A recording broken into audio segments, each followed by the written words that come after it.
Este mes, en Revista MOA, ¿tu vida es un desmadre?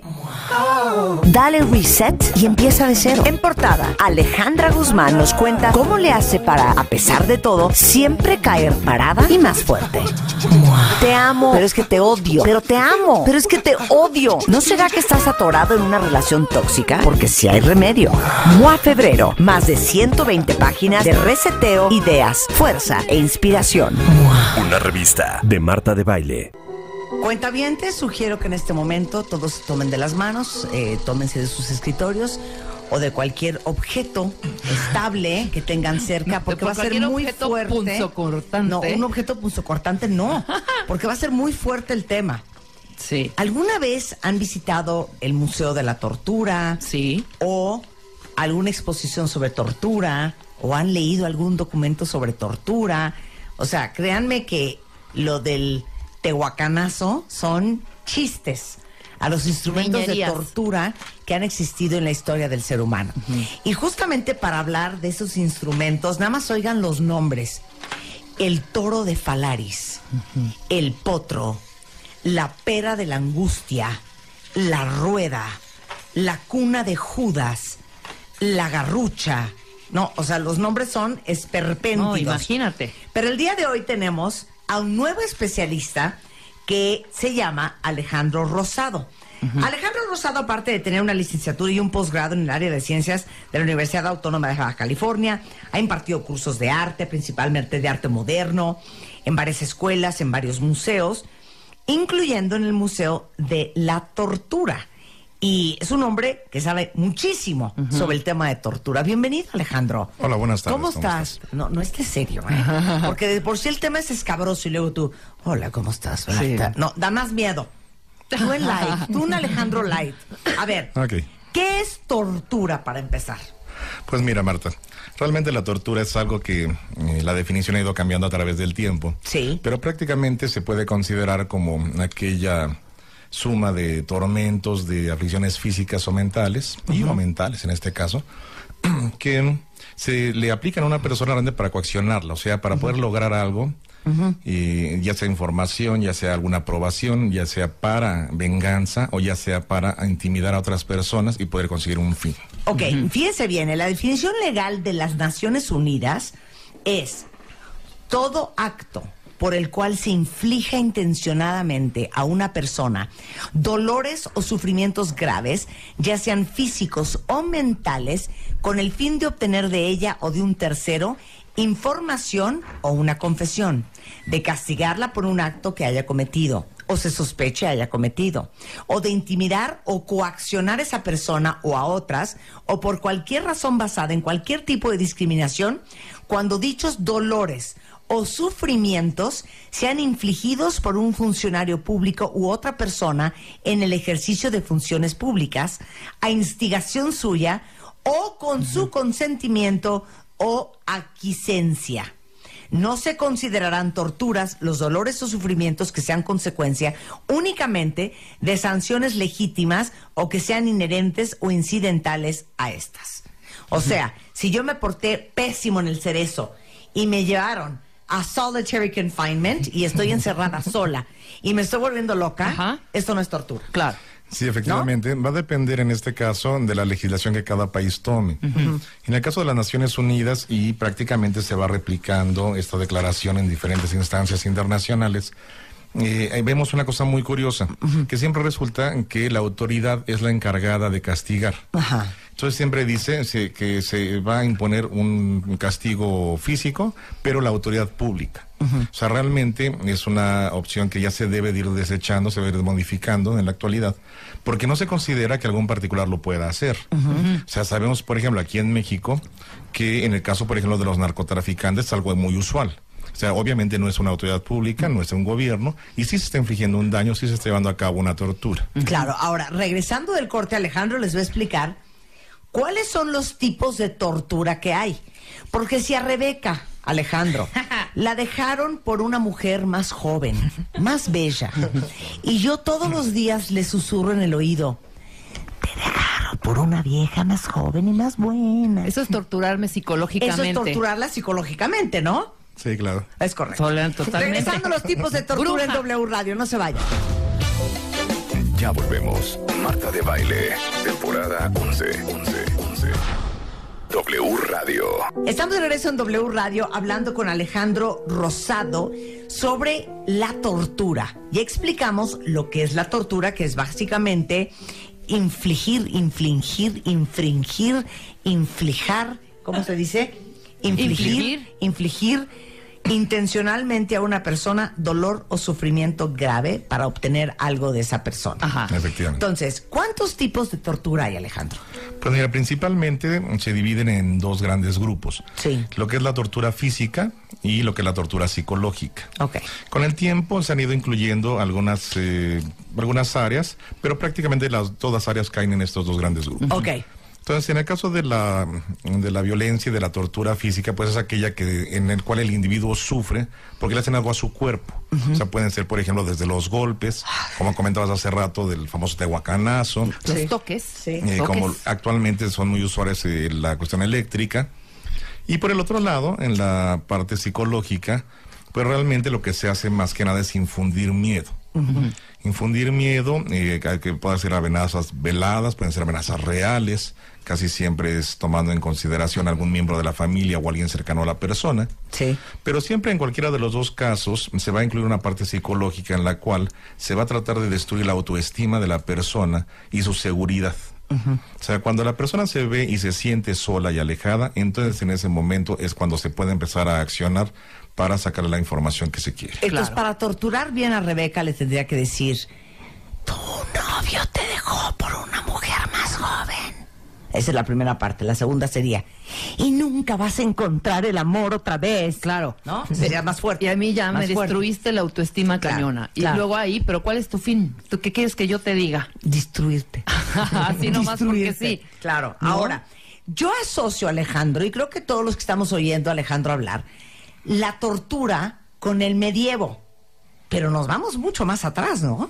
Sí, efectivamente, lo que pasa es que tal vez las imágenes más claras que nos llegan a la mente sean aquellas proporcionadas por las películas y todas aquellas cuentos de la época medieval, pero realmente es muy antigua. Prácticamente tortura existe desde que existe el hombre, prácticamente. Tanto la tortura como la pena capital, que sería, digamos que es como que la parte máxima, como la apoteosis de la tortura, existen desde siempre. Entonces, efectivamente, en la Edad Media, digamos que se van refinando los métodos, se instituyen nuevas secciones de los gobiernos, de las instituciones como legales, por ejemplo, la Inquisición, para llevarlas a cabo, pero realmente desde siempre existen. O sea, los griegos torturaban en su época, se llamaban basanos. Entonces se utilizaba cuando un ciudadano acusado de un delito pedía que sus esclavos testificaran para demostrar que era inocente, y cuando pedía que testificaran los esclavos de otro, debía conseguir el permiso del propietario de los esclavos, y estos castigos no se podían aplicar al esclavo porque carecía de honor y de dinero. Se aplicaba a los dueños. Sí, efectivamente, porque son los que tenían el grado de ciudadano. Los esclavos no eran ciudadanos, así que eran otro tipo de circunstancias legales las que aplicaban. Claro. Pero fíjate que es curioso porque en el caso de los griegos, que al fin y al cabo le van a pasar no solamente la cultura y el arte a los romanos, sino también este tipo de costumbres un poco sádicas, se fueron pasando estas cosas. Por ejemplo, ellos sí utilizaban ya cosas como la decapitación, por ejemplo, como el ahorcamiento, y también una cosa que se fue perdiendo con el tiempo, que era el arrojar a la gente desde lo alto. Eso fue muy usado, principalmente en Roma. Después, ya... ¿Qué, desde la punta del Coliseo o qué? Había unos lugares que fueron quedando como emblemáticos para ese tipo de efectos. De hecho, hay algunas anotaciones mitológicas donde se utilizaban esos mismos lugares. Ok. Entonces se aventaba la gente y pues ya obviamente se esperaba que se murieran con el impacto. Ahora, veo que también en los hebreos colgaban de un poste o de una cruz a los calumniadores y a los idólatras, y lapidaban a los blasfemos. ¿Ok? Sí, efectivamente. En la antigua Roma se condenaban a la crucifixión a los esclavos y a las personas de estratos y condiciones menos favorables, y literal, como a Cristo, los clavaban en la cruz. Y de ahí nos vamos a, bueno, prácticas horrendas en esta época, que son los principios de la tortura. Ahora nos vamos a la Edad Media. ¿Por qué en la Edad Media la tortura como que se pone de moda? En este caso hace aparición en el siglo IV la religión cristiana. Sí. O sea, a pesar de que Cristo, pues bueno, nació en el año 0, por decirlo de alguna forma, Sí. realmente la religión cristiana se permite y existe como tal desde el siglo IV. Antes de eso es lo que conocemos como el paleocristianismo. Ajá. Entonces, a partir de que ya la religión está como tal en una forma oficial, entonces ahora se empieza a hacer un juego al revés. Ok. En el paleocristianismo se perseguía a los cristianos por no tener los mismos dioses que los romanos, pero ya después a los cristianos son los que perseguían a los demás. Entonces simplemente es un movimiento de cotos de poder, de autoridades y de instituciones. Y entonces ese acomodo va a durar mucho tiempo. No solamente para ver quién puede más o quién puede menos, sino que además es que las mismas instituciones se van transformando y evolucionando a través de estos siglos. Y obviamente pues todo lo que conlleva. Por ejemplo, hacia más o menos hacia el siglo XII aproximadamente, que es la misma época donde están las famosas cruzadas y los templarios, que son un papel interesante en todas estas cosas de la tortura. También es curioso pensar que es la misma época cuando se inventa el diablo. Entonces es una nueva forma de introducir un elemento de miedo en la gente. Y es interesante porque ya no solamente se necesita ir a un lugar o al cadalso para sufrir, ya se puede sufrir en casa. Digamos que es un método interactivo, donde ya el religioso le puede decir a uno, si te portas mal, fíjate que te va a pasar esto y va a venir el diablo y vas a Te sufrir. vas a ir al infierno. Y entonces uno sufre solito, como cuando uno es chavito y dices, ay, es porque besé a mi compañerita y ahora a ver qué me pasa, a ver si no me regañan. Pues esa misma forma donde uno se tortura o se atormenta solo, pues eso va a pasar a partir justamente de esos siglos. Entonces sí es un cambio estructural muy grande en la forma del dolor. Oye, ahora, en los tipos de tortura ya dijimos que es el daño físico, cuentavientes, y el daño psicológico. Sí. Dame la lista de los daños físicos y luego dame la lista de los daños psicológicos. Bueno, pues la lista es muy larga, realmente. Pero más que nada en el caso de los daños físicos son principalmente golpes, es el básico, a través del tiempo, y le va a seguir la mutilación. Esos dos prácticamente y sus combinaciones pues nos van a dar todos los demás. O sea, roturas de huesos, desgarros musculares, esta es preciosa, castración, aplastamiento, no sé de qué, como del hueso, del fémur. Puede ser de todo el cuerpo. Cortes, descargas eléctricas, desfiguración, quemaduras, aplicación de temperaturas extremas, ingestión de productos químicos o elementos cortantes, baños con sustancias químicas cáusticas, ahogamiento, violación y privación del sueño. O Sí, posturas corporales incómodas. Esta Bueno, ¿no se última acuerdan en las películas me del hace medievo terrible. que ponían en unas como, ay, ¿cómo se llaman? Como en unas jaulas de metal a la persona al aire libre Sí, claro. y claro, se acababan claro. muriendo de deshidratación y del sol, de que los quemaba el sol? Sí, sí, efectivamente. Y O de la hecho, gotita de agua. ándale, con en la los tiempos de cabeza. Porfirio Díaz, ¿no? A ver, Ajá, esa gotita ¿esa cómo es era? asquerosa. Pues esa tenía fama de usarse en San Juan de Ulúa durante el porfiriato, y simplemente se deja a la persona inmóvil y va cayendo una gota en su cabeza, y después de algún tiempo lo que hace en primer lugar es una locura. Es una locura porque se va oyendo siempre ya dentro de la cabeza, y además se crean dolores muy fuertes de cabeza, como si fuera una migraña, y con la falta de movimiento pues se acaban realmente más que muertos, locos. Es o sea, algo ¿no se clásico. perfora por el agua o se pudre la cabeza? Depende del tiempo que sea, sí, me puede efectivamente pasar. Pero eso. ahí lo tortuoso, hija, imagínate una gotita, ¡pac!, de agüita, que al principio dices, bueno, está bien. Esa gotita en 5 horas Sí, te se vuelves convierte en un loco. cuchillo. Sí, claro. O sea, ya es un cuchillo que Sí. saca. Y el rollo psicológico también cañón. De que estar dices, oyendo me voy porque ya retumba en tu cabeza, ¿no? Sí. Y es porque además ha habido una serie de mezclas de estos instrumentos y que realmente uno se queda sorprendido de qué imaginación de la gente para poder hacer. Como esas jaulas que comentas, efectivamente, pues después hubo alguna otra persona que se le ocurrió, por ejemplo, que antes de subirlo al árbol en la jaula o a la muralla del castillo, se les embadurnaba, por ejemplo, de miel. Y entonces pues vienen todas las avispas, vienen todas las abejas, etcétera. Entonces ya uno se imagina lo que sucede. Claro. Y hay muchas variantes, ¿no? Bueno, desde la época de los persas hay una cosa que se llama escafismo, que es donde a la persona se le mantenía sujeta dentro, digamos que de una caja. Ajá. Entonces dentro de esa caja solamente salían las manos, los pies y la cabeza. Sí. También se les untaba de leche con miel y se les daba a beber también eso. Entonces empezaban a llegar los insectos, a empezar a picarle la cara, se les dejaba al sol y se les daba mucho de tomar esta sustancia dulce. Y entonces, obviamente, pues la persona pues va a hacer sus necesidades adentro de la caja, se empiezan a hacer insectos, y dentro de los insectos se comen todo el cuerpo vivo, y obviamente usan para poner sus huevos y sus madrigueras el interior del cuerpo humano. ¡Ay! Y Por eso, favor, para, Alejandro. eso le pasó a varios reyes de la zona de Persia. A ver, otro. Uy, chale. No, son feos. Son horribles. Son A ver, horribles. ahorita yo te voy a ir dando el instrumento de tortura y tú se lo vas a explicar a los cuentavientes. Pero yo te quiero preguntar. ¿Qué pasó? De todos los instrumentos de tortura que has conocido, ¿cuál te parece el más espantoso?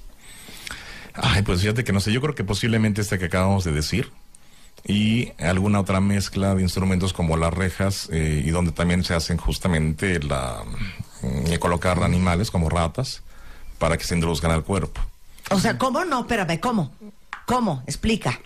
Pues que se dejan enrejados o se dejan amarrados.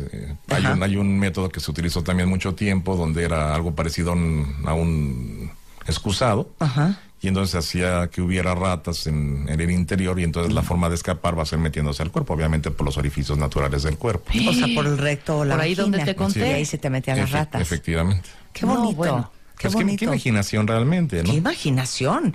Oye, aquí leo uno, vamos a empezar con el primero. ¿Qué es el toro de Falaris? Son principalmente instrumentos que utilizan el peso del cuerpo para ir abriendo en las extremidades. En este caso se siente el individuo, ya sea en el toro o en los potros, y entonces alguna parte del instrumento de madera se va encajando. Algunos se utilizan más O en sea, mujeres, otros más espérate, en porque hombres. el instrumento de madera, hagan de cuenta que es como un caballo, como el que se usan en las Olimpiadas, Ándale. pero es un triángulo. Ahorita vamos a tuitar las fotos. de Entonces todo. la parte picuda del triángulo es lo que queda entre las piernas de un hombre o de una mujer. Sí, efectivamente es una pirámide. Entonces te sientas, ándale, es una pirámide, te sientas como de caballito. Y Ajá. luego, Pues ahí va a depender qué tan rápido pues dices lo que tienes que decir. Ajá, claro. Obviamente, si dices de volada, pues igual y tal vez estás en el favor de que ahí se acaba todo. Y si no, sencillamente te van poniendo pesos en los pies para que sea mucho mayor la presión Claro, descendente. pequeño detalle. Te Claro. amarran piedras o, claro, peso en los pies como unas pesas Claro. para que vayas jalando, si vaya haciendo el contrapeso hacia abajo. Claro. Y te va rasgando todo. y aparte traes las manos amarradas en la espalda, cuentavientres. Sí. Cuentavientres. Cuentavientres. Cuentavientres. Sí, ya si se requiere algo más, te pueden dejar caer de golpes, sí, porque te amarran y hay algún tipo de polea. Entonces te pueden llegar a dejar caer varias veces o bien jalar las piernas hacia abajo. ¡Ay, qué dolor! Obviamente hay que tener en cuenta que prácticamente todas esas torturas medievales, en ninguna salía la persona. Viva.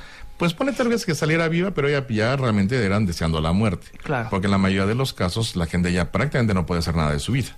Quedaban en muchos casos como costales de huesos, ¿no? Entonces ya la vida era pues nula, ¿no? Claro, ahora, el toro de Falaris, que es un invento de los tiranos sicilianos en Italia, que es un enorme toro de bronce, donde cabía una persona dentro. Ujú. A ver, explica ese. Bueno, ese también es una reminiscencia de las torturas asirias y caldeas, donde los toros eran algo fundamental. Y lo que hacían en este caso era introducir a la persona y se calentaba el metal. O sea, prácticamente lo que era como una caldera, como una olla de presión, de vapor. Y entonces sería cocido a la persona. Es algo muy viejo, muy, muy viejo. Y entonces tú adentro, imagínense, en un toro de bronce, si ponen una fogata afuera, toda esa lámina se empieza a calentar y tú estás adentro. Sí, que efectivamente hay una variación con el tiempo, que es la doncella de hierro. Doncella de hierro. Para quien les guste el rock pesado y estas Ajá. cosas, este grupo, el Iron Maiden, es el nombre justamente, la doncella de hierro, Iron Maiden. Y a pesar de ser un tipo de sarcófago de metal que puede o no tener picos adentro para que cuando se introduza la persona queda aprisionado y se claven los picos, o bien sin picos y que simplemente quede como un ataúd. Entonces ahí en este caso es una mezcla de la tortura psicológica de verse encerrado en la oscuridad y sin poder salir, o bien aparte los picos.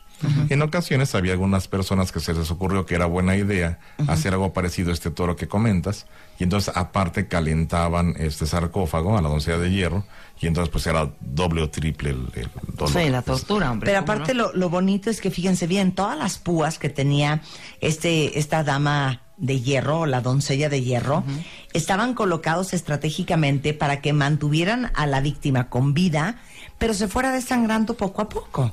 Sí, fíjate que de hecho Porque si te mueres rápido ya no tiene chiste la Sí, tortura. claro. los verdugos tenían que tener mucho cuidado y no eran cualquier persona.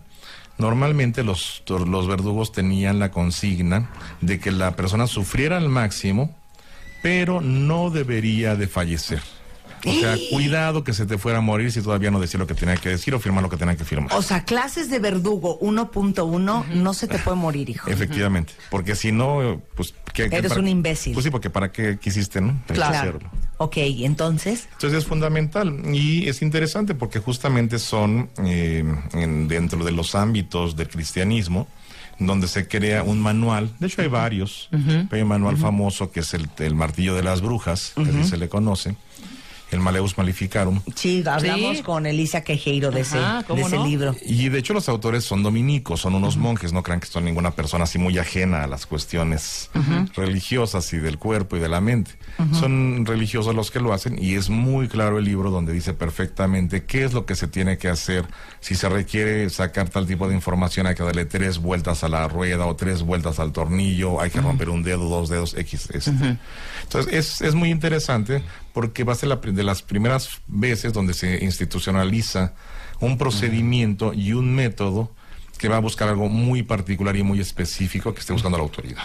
Claro. Ahora, por si estaban preocupados y con pendiente, también tenemos un dispositivo mecánico de tortura para toda la comunidad gay, para los herejes y para las brujas. Lleva por nombre la pera de la angustia. Háblanos de esa bonita pera, Alejandro. Pues mira, la pera de la angustia es un instrumento que por lo general en los museos, incluyendo aquí en el nuestro de la tortura de Tacuba 15, por lo general a los niños, por ejemplo, no se les explica mucho, porque luego se pueden quedar con algunas ideas Pues medio traumados, raras. ¿no? Para siempre. Pero digamos que para que el público que nos escucha se lo pueda imaginar, es más o menos como si fuera una maraca, como la que usan justamente los niños en los festivales musicales. Y entonces este instrumento se puede ir abriendo en gajos. O sea, es una maraca hecha de 4 hojas de lámina. Sí, pueden ser 3, 4 o más, dependiendo ahora sí que el modelo y el fabricante. Y en la parte del mango tiene un tornillo al cual se le va dando vuelta y se empieza a abrir. Ok. Y realmente es un mecanismo que evolucionó mucho, no se pudo hacer hecho eso antes, se dedica a un conocimiento de mecánica y de cuestiones de metal bastante adelantado. Y entonces lo que hace es que se va abriendo y al abrirse estos gajos tienen picos. Y lo que se hace es que se introduce justamente por el ano o por la vagina y se va abriendo conforme se necesite y se va girando. Si la persona no dice lo que tiene que decir, pues entonces se sigue haciendo y pues se desgarra completamente todo. Es el mismo caso que decíamos hace rato, de todas formas, aunque se haya dicho ya la verdad o la mentira, pero al fin y al cabo lo que quiere escuchar el verdugo, y de todas formas, pues la persona ya prácticamente no hace nada en su vida, ¿no? Claro. De hecho, no va a durar mucho porque hay que recordar que en todas esas épocas no existían los antibióticos. Claro. Los antibióticos no tienen ni 100 años de que existen. Entonces la persona de todas formas fallecía a los cuantos días, si no es que menos, por la infección tan grande que se tenía. Y es muy bonito porque fíjense, cuentavientes, si uno era homosexual, la pera se introducía en el ano. Si te habían acusado de hereje, la pera se introducía en la boca. Y si te habían acusado de bruja, la pera se introducía en la vagina. No, bueno. Sí, efectivamente. ¿Ok? Muy práctico este instrumento. Ahora, vamos a hablar de uno muy bonito que se llama el potro, Alejandro. Hay diferentes tipos de potros, pero el clásico es justamente ese donde uno está acostado, es una mesa. La mesa puede tener variaciones dependiendo la zona, el país y la época en la que se utilizó. Porque puede estar lisa o puede también tener picos, o puede ser de metal y puede estar frío o puede estar caliente con brazos abajo, dependiendo. Y entonces se acuesta al inculpado, se le amarran las extremidades. O sea, se te superiores amarran e los inferiores. pies y los brazos. Y los brazos. Hacia efectivamente. arriba. Sí, están acostados, entonces los pies hacia un extremo, las manos hacia el otro extremo. Y entonces, dependiendo lo que se requiera sacar de información, pues empiezan a darle unas vueltas a unos tornillos grandes donde están amarrados esas cuerdas, y entonces empieza a estirar a la persona. ¿Qué tanto se va a estirar? Bueno, pues va a depender. Y es el mismo caso, la gente que sale de este tipo de tormento prácticamente ya no puede mover nada después. Si no fue tanto el estiramiento, después de algunas semanas o meses, y de que se vuelvan a ayudar a meter las articulaciones o a poner las articulaciones en su lugar, tal vez se pueda volver a mover algún miembro. Claro, pero obviamente cuando la articulación ya no daba, se empezaban a desenganchar claro. los hombros, los brazos de los hombros, las piernas de las caderas, y te empezabas literal a zafar. Sí, en fin, es lo que digo, que muchas veces pasaban hasta meses y ya no era posible realmente poder volver a mover una extremidad. Claro. No, ya quedabas imposibilitado durante toda tu vida, y te morías al poco tiempo. Claro. Regresando con Alejandro Rosado, la cuna de Judas, la garrucha, la rueda, el tormento de la rata, la sierra, en W Radio. Los mejores temas con Marta de Baile. Ya regresamos. Temporada 11. Estamos hablando con Alejandro Rosado sobre la tortura en el medievo, y ahorita vamos a pasar a hablar de los instrumentos y las técnicas de tortura el día de hoy. Y vamos a hablar de uno que tengo aquí que se llama la garrucha o la polea. Mira, en este caso hay cosas interesantes en cuanto a las adaptaciones que se hacen por país. Esa se llegó a utilizar en la Nueva España, pero también se utilizó mucho, por ejemplo, en la zona de Inglaterra. Porque esta polea era simplemente el caso para subir y bajar a la persona, pero a qué suba y a qué baje va a depender de la persona, efectivamente. O sea, porque va a haber situaciones donde sube y baje sobre fuego, o sobre algo más sencillo, que pueden ser simplemente carbones encendidos, que va a ser algo más suavecito, o bien puede ser para sumergir a la persona en agua un rato y para sacarla. Eso se utilizó mucho, por ejemplo, en el caso de las brujas. Por ejemplo, en el caso de Estados Unidos, que fue prácticamente en nuestro continente el único lugar. Exactamente. En nuestro continente fue el único lugar donde hubo una cacería de brujas real. Aquí en México nunca hubo. Justamente utilizó este método varias veces. Aquí en México también se llegó a utilizar, pero no era tan común. Aquí en México, durante la Nueva España, los métodos fueron bastante sencillos, no hubo nada muy fuerte. Bueno, lo más fuerte era obviamente la hoguera, pero hay que tener en cuenta que la hoguera, en la mayoría de las veces, la persona ya estaba muerta cuando se quemaba. O sea, había un instrumento de tortura previo que se llama el garrote o el garrote vil, que es una silla donde se pone al inculpado y se amarra a un poste que está atrás de la silla para que no se pueda mover, y entonces el cuello es rodeado por un metal al cual se va jalando por medio de un tornillo y se le va haciendo presión. Entonces es una forma de asfixia. En el caso de los hombres, bueno, la manzana se disloca, y entonces se introduce realmente a la parte de la garganta y se asfixia. Entonces, cuando el inculpado era, digamos, bien portado, entonces pasaba primero al garrote vil, y entonces ya después de muerto se le quemaba. Entonces era como que un favor. Si uno no decía lo que tenía que decir, entonces en ese caso no tenía uno ese privilegio, y entonces se pasaba directamente a la hoguera, que era muy raro realmente. Aquí en la Nueva España fue algo muy raro.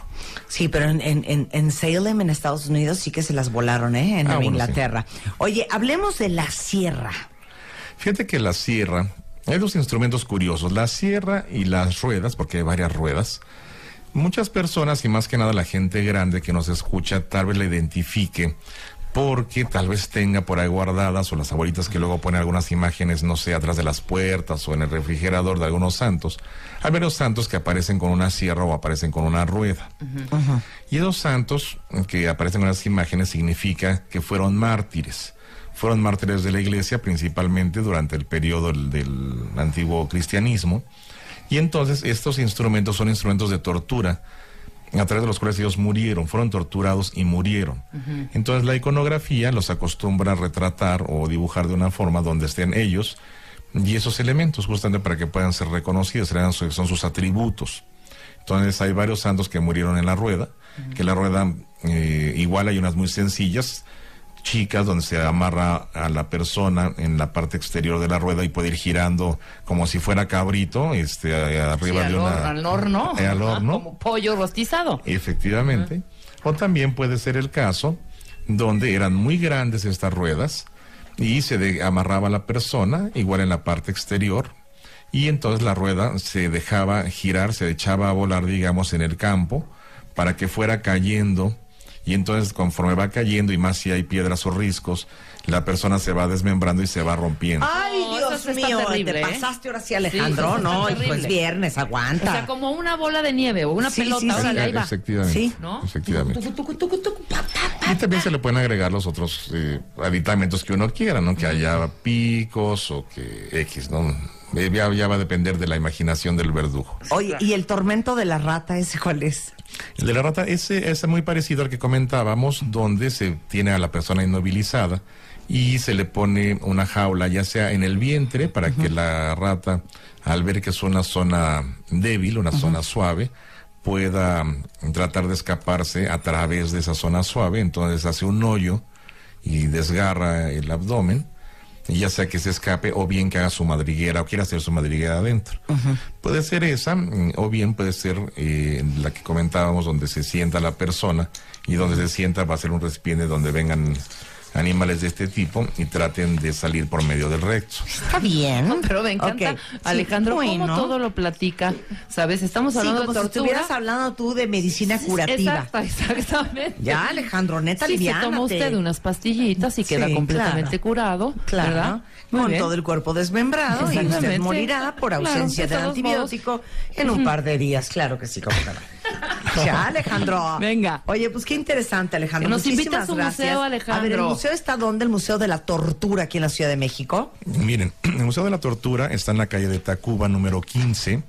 Somos vecinos del MIDE, del Museo Interactivo de Economía, y estamos casi enfrente del MUNAL. Ok. Ustedes pueden visitar el museo todos los días de la semana, de 10 de la mañana a 6 de la tarde, y ahí van a poder justamente observar varios de esos instrumentos de los que hemos estado platicando el día de hoy. Ok, pues muchísimas gracias, Alejandro. Un placer tenerte aquí. No, pues el placer es mío, Marta. Y se vea que está Muchas muy bien. gracias. Cásate con Marta de Baile. Séptima temporada. Si quieres tener la boda de tus sueños, métete ahora a martadebaile.com o a wradio.com.mx y checa las bases. Cásate con Marta de Baile. Séptima temporada. Este año puedes tener la boda de tus sueños. Cásate con Marta de Baile. Séptima temporada. Este año podrás decirle a todo el mundo que te casas. Declaro marido y mujer a este nuevo matrimonio. Este mes en Revista MOA, ¿tu vida es un desmadre? Dale reset y empieza de cero. En portada, Alejandra Guzmán nos cuenta cómo le hace para, a pesar de todo, siempre caer parada y más fuerte. Te amo, pero es que te odio. Pero te amo, pero es que te odio. ¿No será que estás atorado en una relación tóxica? Porque sí hay remedio. MOA Febrero, más de 120 páginas de reseteo, ideas, fuerza e inspiración. Una revista de Marta de Baile.